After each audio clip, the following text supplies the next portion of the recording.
our topic today will start with, I think, the chains we choose versus the chains that are chosen for us in society. What restrictions do we put on our own life versus those that are placed on us by the circumstances we're born into and society places on us? The various ways that oppression and conditioning coming from long histories of societies saying, because you're born in a female body, you're going to behave this way or have these opportunities. And then in some societies, we're much more free in some ways than others, but we then choose for ourselves. I'm only going to work, from 9 to 5, Monday through Friday, and that's going to be my life. Okay. Yes. Oh. Okay. This is the beginning, the intro for us.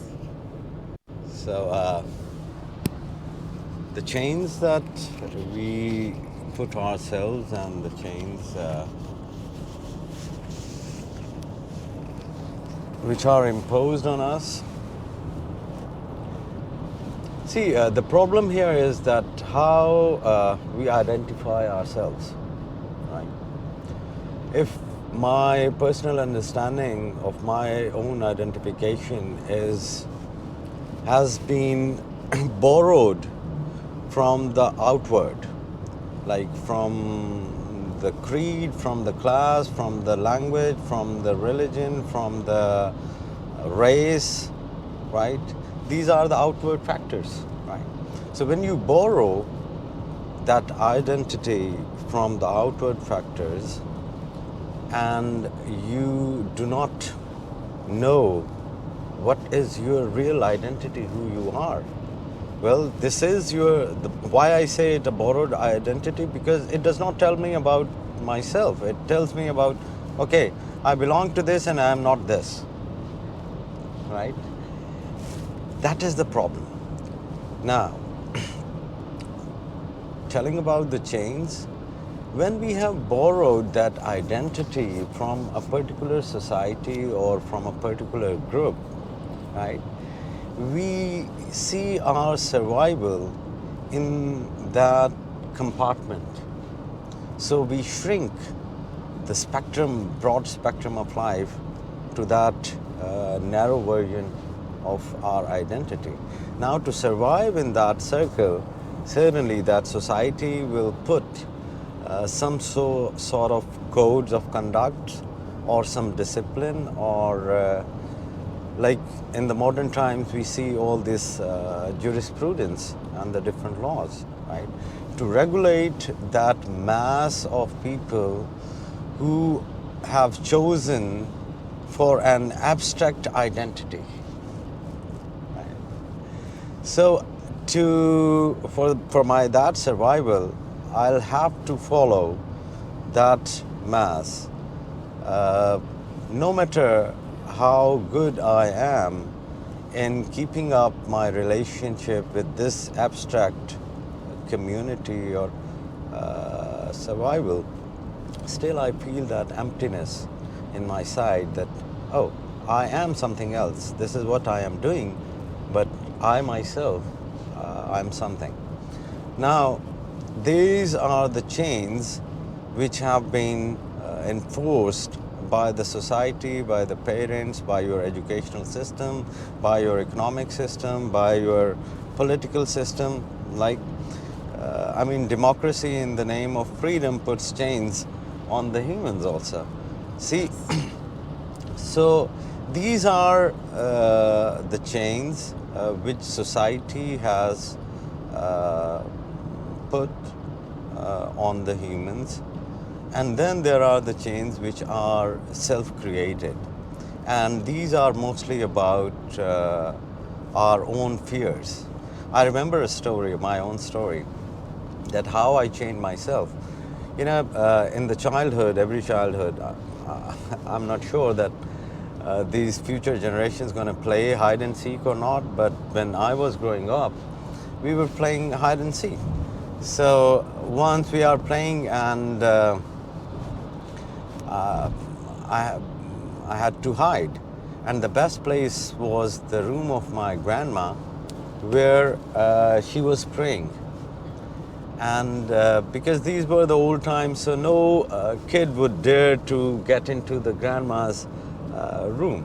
So I entered in that room, and I slipped into under her cupboard. So once when I was doing it, like, I don't know, but I just slipped under that. But when I heard the noise that they have, somebody has been caught, so they are now shouting, and I want to celebrate that victory also, that nobody found me. So now I am trying to get out of it, but I am unable to move. So, and then I have the fear of my grandma also, that what's she gonna say if you find out that I am under her cupboard. But frankly, when there was no way out, I asked for help from my granny, and she smiled, she looked down, and she said that, okay, I'm going to take you out, but son, remember one thing: do not enter into anything when you do not know the exit. So check the exit and then enter into something. So we human beings, we just know, or we just focus on entering into something, and we do not have any exit strategy. This is what Sufis say, detachment. We modern people only want to attach. We don't know the art, how and when to detach ourselves from that thing. And talking about these self-fears, it reminds me of another story. Back in Pakistan, we used to play cricket. So once we are playing, and my brother is bowling, I am on the bat, and he took my bails out. So now it was my turn to bowl and his turn to bat. But instead of bowling, I just ran away. I didn't want to. And now because he is my bigger brother and he is after me, so that created a fear in me, and I hid myself again in a cupboard.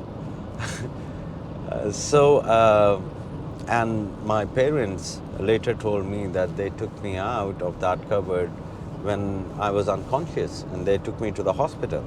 And later I found out that my brother, he never ran after me. It was just only my own fear which was running after me, right? And I caged myself in that cupboard. So mostly these chains are our own fears, right? These are the illusions which our mind creates. So for the chains which society has imposed, right, I would just sum up in that. I'm not going to give any strategy, but I'm just telling you the principle that for anything which you do not pay any price is the thing which society allows you to do, which the circumstances allows you to do. And the circumstances never allow you to do something great, because circumstances are crafted to produce an average human being who is subject to the rule of that society.